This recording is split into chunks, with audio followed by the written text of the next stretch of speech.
A former Iowa youth pastor is charged with sexual exploitation after a year-long investigation. 47-year-old Joel Waltz was the youth pastor at Grace Community Church in Boone, Iowa. Police say he started grooming a girl in his youth group when she was 11 years old, then told her he was in love with her when she was 16. From there, police say Waltz committed sex acts with the teen until she was 18, when the victim reported everything to police. It's really not uncommon for victims to wait some time in a case such as this before they'll come forward and report the inappropriate contact. And that's what it was in this case too, is the victim finally felt confident coming forward and speaking to us. The age of consent in Iowa is 16, but police say the relationship was illegal because Waltz served as a counselor to the victim.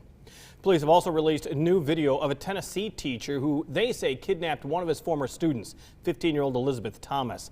The video appears to show Tad Cummins days before the disappearance buying women's hair dye from a store. Police say Cummins plotted the abduction after he was suspended from his job over an inappropriate relationship he was allegedly having with the teenager. He declared himself a father figure to her. Then she changes her social media status to that of wife. That adds up to a very scary picture. Elizabeth was last seen 8 days ago when she was dropped off at a restaurant in Tennessee. The last trace of her since was a cell phone ping in Decatur, Alabama that same day. An Illinois man is facing charges after police say he posted racist flyers around the University of Illinois Chicago campus. The posters were put up twice last week at the campus library and the student center. They had anti-Semitic comments and threats written on them. 21-year-old Matthew Urbanek from Schaumburg, Illinois is charged with felony criminal damage to property. University leaders say he had no connection with the school. A collection of wooden crosses in Chicago was being moved to Northern Illinois University on Friday for a vigil. A Chicago man's been putting them up in a lot to mark every murder in Chicago this year. There are more than 120 of them so far.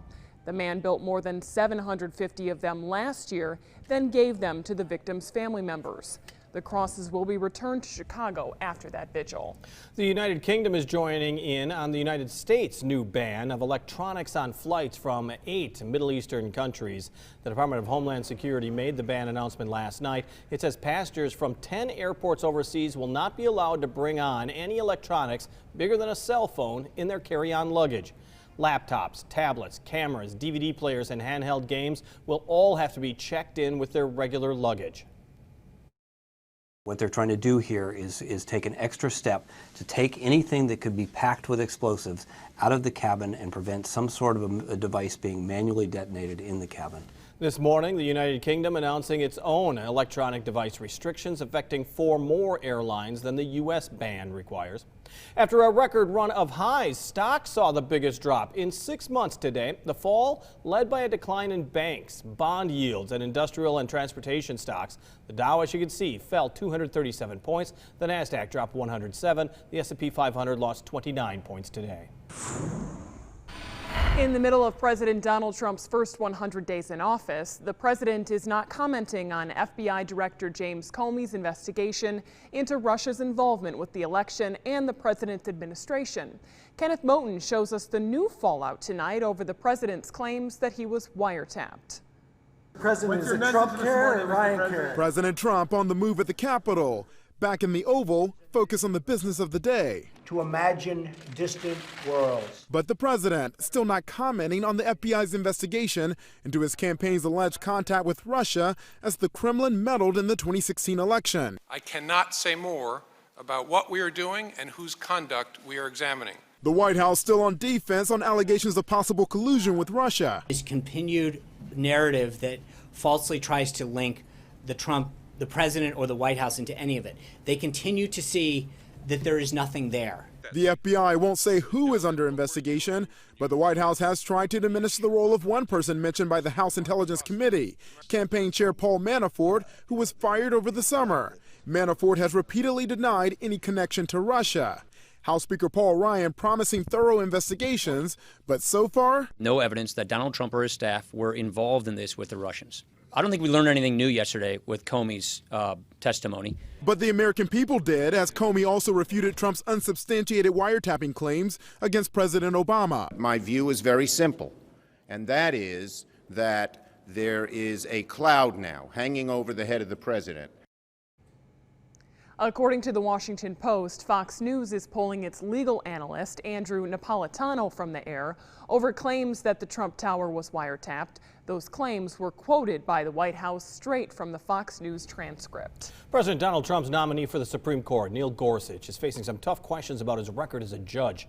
Gorsuch has a history of right-of-center rulings and is accused of favoring corporations over workers in some of those decisions. He says those cases don't outweigh the body of his work and says he has respected the Constitution during his more than 10 years as a federal appellate judge.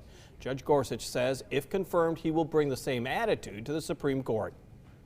I'd like to have you describe in any way you want to what judicial independence means, and specifically tell us whether you'd have any trouble ruling against a president who appointed you. That's a softball, Mr. Chairman. Okay. I have no difficulty ruling against or for any party other than based on what the law and the facts in the particular case require. And I'm heartened by the support I have received from people who recognize that there's no such thing as a Republican judge or a Democratic judge. We just have judges in this country. Many Republicans are optimistic about their chances of getting Gorsuch through, but some Democrats are in talks of a filibuster, hoping to block him from being confirmed.